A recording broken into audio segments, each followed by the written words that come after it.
जी, जी, जी। मेरी प्रारंभिक शिक्षा जो है वो तुर्कोलिया श्री राजा राम उच्च विद्यालय से मैंने अपना 10th तक की पढ़ाई मैंने वहीं से की। ये प्रिपरेशन जब आप स्टार्ट किए थे तो आपको ऐसा लगा था कि फ्यूचर में हम एसडीएम के पद पे चयनित हो पाएंगे कि प्रत्येक सफल पुरुष के पीछे एक महिला का हाथ होता है। आप एक महिला हैं और आज सफल हैं। सफल भी ऐसा है कि पूरे चंपारण में चर्चा है, पूरे बिहार में चर्चा है। तो आपकी सफलता के पीछे किसका हाथ देखिए, है? बहुत ज़्यादा अधिक पढ़ना पड़ता है, ऐसा यानी कुछ नहीं 24 घंटा में कितना देर पढ़ना है। चाहिए? हाँ, मेरे हिसाब से तो मैंने 6 से 7 घंटे ही मेरा निकल भी पाता था और इतना सफिशिएंट है मेरे हिसाब से। 6 कोई से भी 7 घंटा। 18-20 घंटे आपने सुना होगा लोग कहते हाँ, हैं। बहुत लोगों का कहना है 18 घंटा पढ़ना पड़ता है। बट वो पता नहीं कौन से लोग होते हैं, वो मेरे नमस्कार, जय हिंद मित्रों। आप देख रहे हैं सब तक न्यूज और मैं हूं जितेंद्र। हमारे बगल में चंपारण और बिहार की कहें या तुर्कोलिया की कहें, वह बेटी है, नाम है इनका नगमा, जिन्होंने 67वीं बीपीएससी में 52वीं रैंक ला करके और एसडीएम के पद पर चयनित हुई हैं। और इस सफलता से इनका मायका घराना हो या ससुराल घराना हो या दोनों क्षेत्र हो, दोनों को गौरव होने का मौका मिल रहा है और दोनों परिवार में खुशी का माहौल है। सुबह से ही बधाई देने वालों की तांता लगी हुई है। हम भी आए हैं इन लोगों से बात करने के लिए। मेरे बगल में जो नगमा है या इनके हस्बैंड हैं और नगमा के पापा जी हैं। सबसे पहले हम बात करेंगे नगमा से। सबसे पहले आपका स्वागत है मेरे चैनल में और बहुत बहुत बधाई है इसके लिए। जी, बहुत शुक्रिया मुझे अपने चैनल पे इनवाइट करने के लिए। हम सबसे पहले आपसे एक सवाल रहेगा कि वैसे यूथ जो आप लोग की जैसे थीम रखते हैं, उन लोगों का सोच रहता है कि नहीं हम भी किसी ऊंचे प्रशासनिक पदों पर चयनित हों और बीच में है उनका रास्ता जो कहीं ना कहीं भटक जाता है, उन लोगों के लिए आपके पास क्या दो शब्द होगा? देखिए, असफलता तो रास्ते में आएगा ही जब इतने बड़े एग्जाम की आप तैयारी करते हैं तो मुझे लगता है कि आपका जो वाई है ना, कि वजह क्या थी इस सर्विस में आने की, वो बहुत ही स्ट्रांग होना चाहिए। आपकी वजह बहुत स्ट्रांग होनी चाहिए। हाँ। अगर आपका वाई स्ट्रांग होगा ना, तो वो आपको खुद ही मोटिवेट करेगा और आपको इतनी एनर्जी देगा कि उस असफलता से आप बाउंस बैक करिए और वापस से अपने काम में लग जाइए। तो मुझे लगता है कि जो भी इस सर्विस में एस्पायर कर रहा है आने को, जो भी लड़का या लड़की कोई भी युवा है, तो वो सबसे पहले अपनी वजह ढूंढे कि वो क्यों यहाँ पे आना चाह रहा है। जैसे कुछ लोगों का होता है कि उनको जॉब का चार्म जो है वो चाहिए होता है, डाइवर्सिटी काम का चाहिए। कुछ लोग उसका ग्लैमर देख के अट्रैक्ट होते हैं कि प्रेस्टीज है, ये सब है। तो अगर आप छोटी मोटी वजह, ग्लैमर की वजह से, पैसे की वजह से आएंगे तो ये जॉब, ये जो एग्जाम का जो कठिन परिश्रम है ना, इसमें आप बहुत जल्दी डिमोटिवेट हो जाएंगे। लेकिन अगर आपकी वजह बहुत स्ट्रांग है, अगर सोसाइटी में कुछ कंट्रीब्यूट करना चाहते हैं, बड़ा प्लेटफॉर्म चाहिए लोगों के लिए काम करने, तो इस तरह की वजह लेके आएंगे। तो हमेशा जब भी आप डिमोटिवेटेड फील होंगे तो आप अपने आप से पूछेंगे कि हम यहाँ आए ही क्यों थे। तो वो वजह आपको इंस्पायर करेगा काम करने के लिए और मेहनत करने के लिए। मेहनत करने के लिए इंस्पायर करेगा, कहना है एसडीएम नगमा जी का। आपकी प्रारंभिक शिक्षा कहाँ से हुई थी उसके बारे में हम जानना चाहेंगे। उसके बाद हायर एजुकेशन के बारे में आप। जी, जी, जी। मेरी प्रारंभिक शिक्षा जो है वो तुर्कोलिया श्री राजा राम उच्च विद्यालय से मैंने अपना 10th तक की पढ़ाई मैंने वहीं से की है। फिर मैंने डिप्लोमा इंजीनियरिंग किया अलीगढ़ मुस्लिम यूनिवर्सिटी से। फिर मैंने बीटेक किया इंफॉर्मेशन टेक्नोलॉजी में, कंप्यूटर साइंस, वो मैंने इंटीग्रल यूनिवर्सिटी लखनऊ से किया। फिर मैंने अपना मास्टर्स जो किया, मैंने मास्टर्स इन टेक्नोलॉजी, वो मैंने किया अलीगढ़ मुस्लिम यूनिवर्सिटी से, कंप्यूटर साइंस एंड इंजीनियरिंग में। उसके बाद ये जो है बीपीएससी का सफर मेरा शुरू हुआ था। अच्छा, कैसा, कब आपको लगा कि नहीं हमको सिविल सर्विस की तरफ अट्रैक्शन आपका कब हुआ, इसके बारे में? जी, जी, मास्टर्स में पहले तो मेरा ये गोल था, मास्टर्स करने के पीछे जो मेरा रीजन था वो ये था कि मुझे प्रोफेसर बनना था। मुझे टीचिंग के लाइन में जाना था, तो क्योंकि मुझे टीचिंग का बहुत शौक है, तो शुरू में यही सोच के मैंने मास्टर्स किया कि एक प्रोफिशिएंसी डेवलप हो जाएगा, फिर टीचिंग में जाने में हेल्पफुल होगा डिग्री मेरा। बट जब एमटेक के फाइनल ईयर तक हम पहुंचे तो एक होता है कि टीचिंग तो ठीक है, टीचिंग में भी कहीं ना कहीं आप सोसाइटी में चेंज लाने की कोशिश करते हैं, बट फिर आपको फील होता है कि क्या कुछ इससे बड़ा किया जा सकता है, इससे बड़े लेवल पे कोई बदलाव आप ला सकते हैं।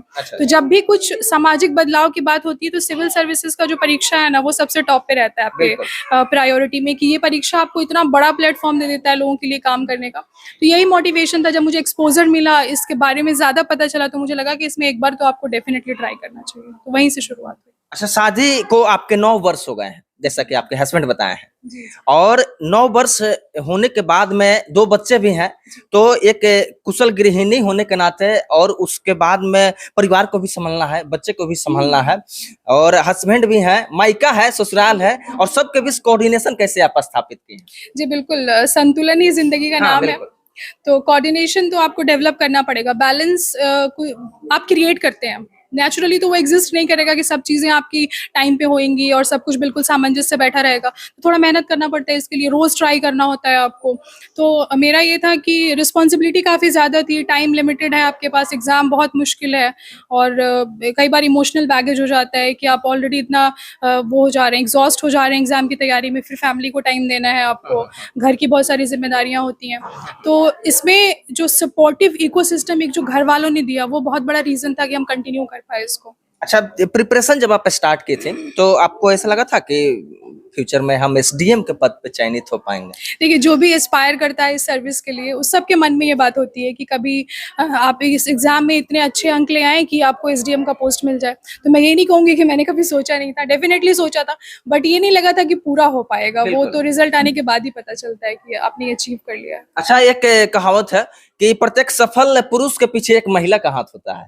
आप एक महिला हैं और आज सफल हैं। सफल भी ऐसा है कि पूरे चंपारण में चर्चा है, पूरे बिहार में चर्चा है। तो आपकी सफलता के पीछे किसका हाथ है?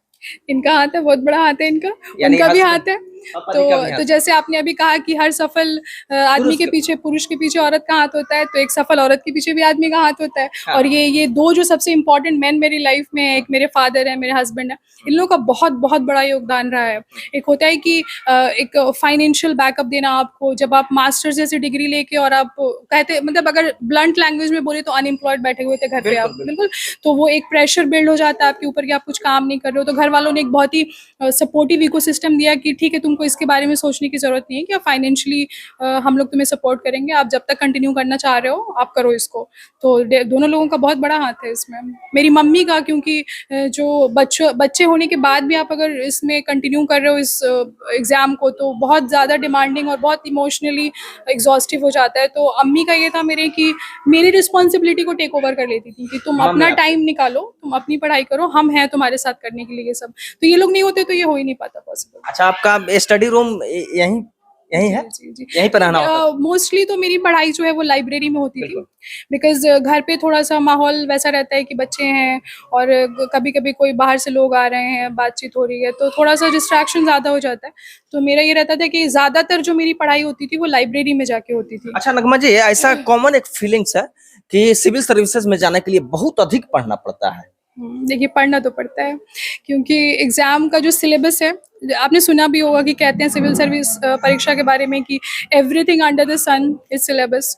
तो पढ़ाई काफ़ी डाइवर्स नॉलेज चाहिए इसके लिए आपको, क्योंकि जॉब का नेचर भी ऐसा है कि वो आपको दुनिया के बारे में सब कुछ पता होना चाहिए, क्या आपके आसपास चल रहा है। तो पढ़ना तो पड़ता है, बट ये नहीं कि बहुत ज़्यादा अधिक पढ़ना पड़ता है, ऐसा यानी कुछ 24 घंटा में कितना देर पढ़ना चाहिए? हाँ, मेरे हिसाब से तो मैंने 6 से 7 घंटे ही मेरा निकल भी पाता था और इतना सफिशिएंट है मेरे हिसाब से। 6 कोई से भी 7 घंटा। 18-20 घंटे आपने सुना होगा, लोग कहते हाँ, हैं, बहुत लोगों का कहना है 18 घंटा पढ़ना पड़ता है। बट वो पता नहीं कौन से लोग होते हैं, वो मेरे से तो नहीं हो पाता और वो शायद पॉसिबल भी नहीं है। आप अगर 2-3 दिन आप कर सकते हैं, बट उसके बाद आप एग्जॉस्ट हो जाएंगे और छोड़ देंगे। बगल में इशराक साहब हैं, नगमा जी के हस्बैंड है। कैसा फील हो रहा है? बहुत अच्छा। बहुत अच्छा फील हो जी रहा है। बहुत अच्छा।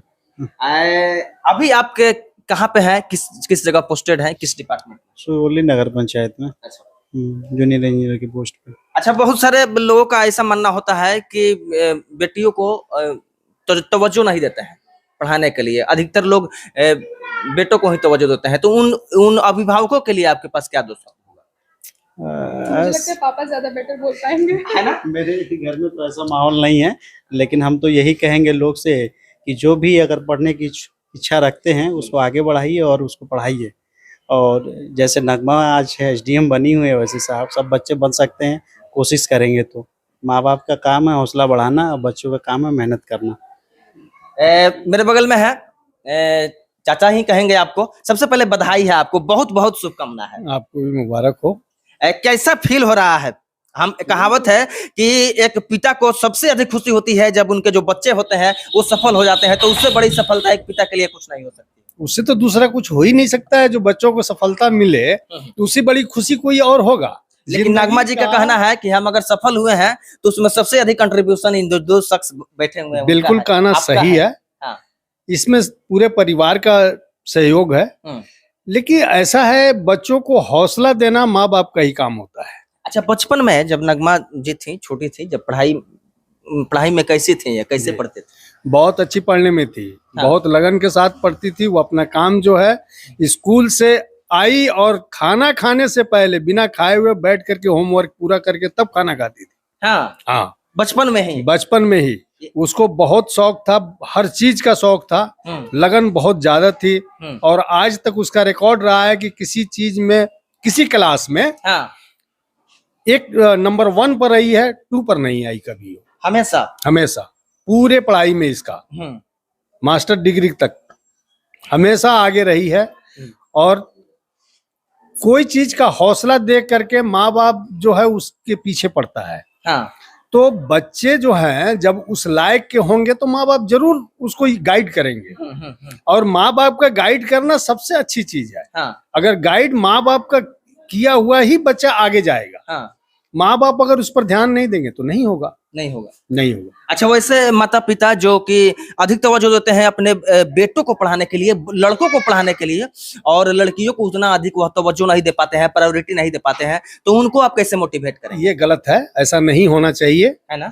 ऐसा कभी नहीं होना चाहिए। लड़का और लड़की में कोई फर्क नहीं है, कोई डिफरेंस नहीं है। क्योंकि औलाद दोनों है। हाँ, दोनों औलाद मेरा ही है। हाँ, तो दोनों को एक समान देखना चाहिए। हाँ, आज के दौर में जो है हाँ, बेटा बेटी में कोई फर्क नहीं है। हाँ, तो इसलिए जो है माँ बाप को ये सोचना बहुत गलत है, और ये चीज नहीं सोचना चाहिए हाँ, कि बेटी है और बेटा है, हाँ। ये नहीं। अच्छा, अभी दोनों को बराबर करे। अच्छा, अभी आप किस पद पे हैं, कहाँ कार्यरत हैं? अभी हम रेलवे में हैं हाँ, और मोतिहारी में ही हैं। पहले सेना में थे, सुने हैं। हाँ, सेना से हम रिटायर्ड हैं। क्या नाम हुआ आपका? मेरा सैयद निजामुद्दीन नाम हुआ। अच्छा। हम सेना में 17 साल नौकरी करके वायरलेस ऑपरेटर का आए हुए हैं और रिटायर्ड हैं। अभी फिलहाल जो है हम इसी विभाग में रेलवे में कार्यरत है। तो आप देखे हैं किस प्रकार से नगमा जी का कहना है कि सबसे पहले जो होता है, जो इच्छुक जो कैंडिडेट्स हैं, जो सिविल सर्विसेज की तरफ अट्रैक्शन होना चाहते हैं, उनका कंसंट्रेशन होना चाहिए, ध्यान केंद्रित होना चाहिए। हस्बैंड का कहना है इनके कि बहुत खुशी है हमको और बहुत ही हम ग्लैड महसूस कर रहे हैं। इनके पापा जी हैं, इनका कहना है कि नहीं, बेटे और बेटियों में कोई फर्क नहीं होना चाहिए। एक बार अंतिम सवाल आपसे, आप तुर्कोलिया वासियों के सहित में चंपारण वासियों के लिए जो माने टीनेजर हैं और जो एक्सेप्ट करते हैं और जो प्रिपरेशन कर रहे हैं सिविल सर्विसेज के लिए, उनके लिए आप क्या कहिएगा दोस्तों? यही कि बस आप मेहनत करते रहिए, लगन होना चाहिए आपके अंदर, उसमें लगे रहिए आप, और अपना एक दृढ़ निश्चय बना के रखिए, उस पर कठोर परिश्रम करिए और गिव अप नहीं करिए कभी। ईमानदार ऑफिसर बनना है या बेईमान? बेईमानी ऐसा डिजायरेबल तो है नहीं, क्योंकि कोई बोले कि ये बहुत अच्छी चीज़ है और आप ऐसा बन जाओ। डिजायरेबल क्या है कि आप ऑनेस्ट बनिए, तो डेफिनेटली ऑनेस्ट ऑफिसर ही बनना चाहेंगे। तो आप देख रहे थे मेरे बगल में नगमा तबस्सुम जी थी और इनका 67वीं बीपीएससी में 52वीं रैंक आया है और इनको एसडीएम के पद पर चयनित होने का मौका मिला है। और इस तरह से चंपारण सहित मोतिहारी हो भी लोगों को गौरवान्वित होने का मौका मिल रहा है और पूरे क्षेत्र में खुशी का माहौल है। बाकी आप तमाम लोग से हम चाहेंगे कि इस वीडियो को शेयर कर दीजिए, उन लोगों तक पहुंचाइए जो लोग इच्छुक रहते हैं और प्रिपरेशन करते हैं बीपीएससी के लिए, यूपीएससी के लिए। आप तमाम लोग क्या सोचते हैं इन डिबेट के बारे में अपनी प्रतिक्रिया बताइएगा। मिलते हैं अगले न्यूज के साथ। जय हिंद, जय बिहार।